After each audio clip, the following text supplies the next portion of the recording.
Assalamualaikum warahmatullahi wabarakatuh. Video kali ini kita akan belajar pembelajaran kelas 3, tema 2, subtema 1.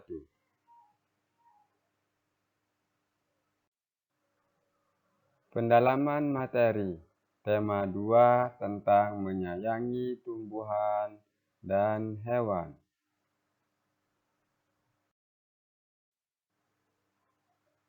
Subtema 1, manfaat tumbuhan bagi kehidupan manusia. Pembelajaran 1, pengertian dongeng. Anak-anak, ada yang tahu nggak apa itu pengertian dongeng?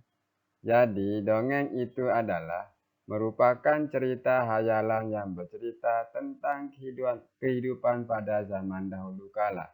Dongeng biasanya berisi pesan atau sebuah amanat.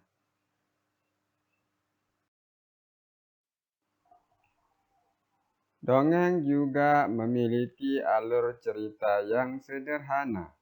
Alur adalah sebuah rangkaian peristiwa dalam sebuah cerita.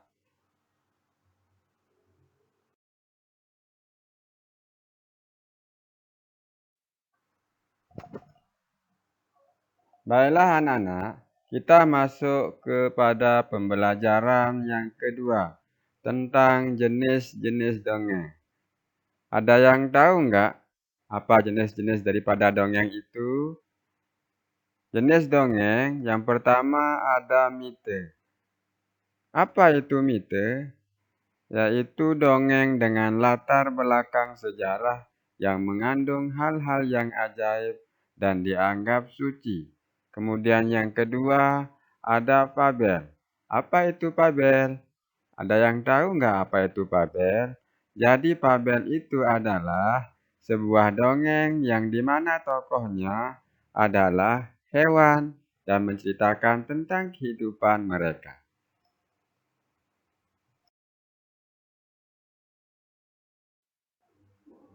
Yang ketiga, legenda.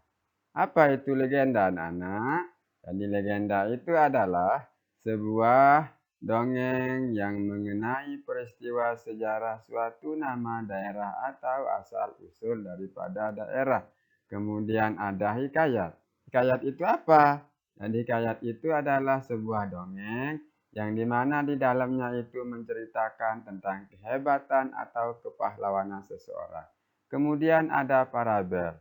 Jadi parabel itu adalah sebuah dongeng yang dimana menggunakan perumpamaan untuk menyampaikan pesan moral. Baiklah anak-anak, setelah kalian mengetahui apa itu dongeng dan apa saja jenis daripada dongeng itu, sekarang silakan anak-anakku mengerjakan latihan soal yang ada di buku kalian.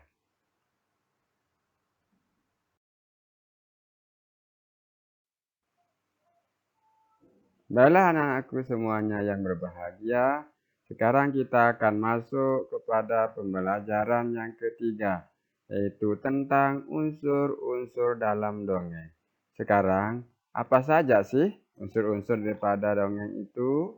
Nah, yang pertama ada tokoh. Tokoh itu apa? Jadi tokoh adalah di mana dongeng para pelaku yang ada di dalam dongeng. Kemudian ada latar. Latar itu apa sekarang?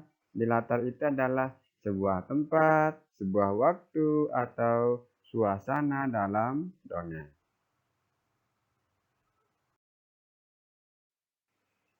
Nah, kemudian yang ketiga ada watak tokoh, yaitu sifat tokoh dalam dongeng.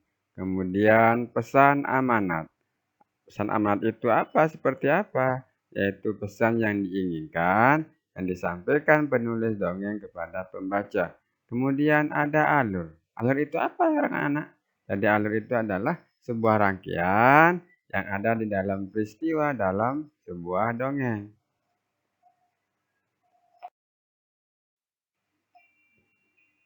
Baiklah anak-anak, setelah kita mempelajari pembelajaran yang ketiga, sekarang kita akan masuk ke pembelajaran yang keempat, yaitu mengenali karakter tokoh dalam dongeng. Karakter tokoh dalam dongeng ditemukan dengan 1. Disampaikan secara langsung oleh pembuat dongeng. 2. Melalui percakapan antar tokoh. 3. Disampaikan oleh tokoh lain. 4. Pendapat tokoh lain.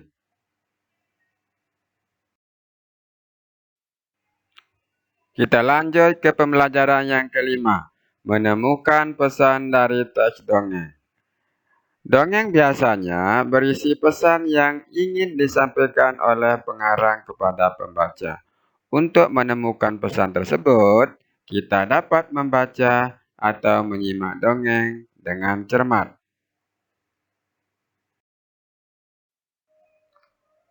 Baik anak-anak, setelah kalian mengerti pembelajaran 3, pembelajaran 4, kemudian pembelajaran yang kelima. Sekarang silakan anak-anakku kerjakan latihan soal yang ada di buku kalian semua.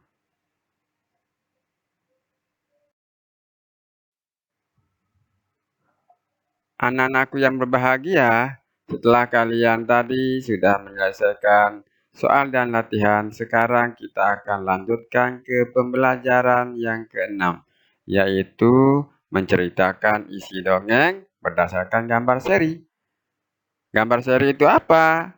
Nah, ada yang tahu nggak apa itu gambar seri? Jadi, gambar seri itu adalah rangkaian gambar yang mewakili isi sebuah cerita atau sebuah dongeng.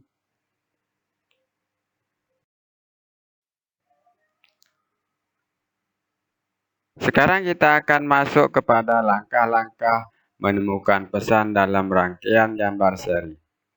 Yang pertama, mengamati gambar dengan cermat. Kemudian yang kedua, memperhatikan susunan atau urutan gambar. Yang ketiga, memahami setiap peristiwa dalam sebuah gambar. Yang keempat adalah menemukan pesan dalam rangkaian gambar yang membentuk cerita.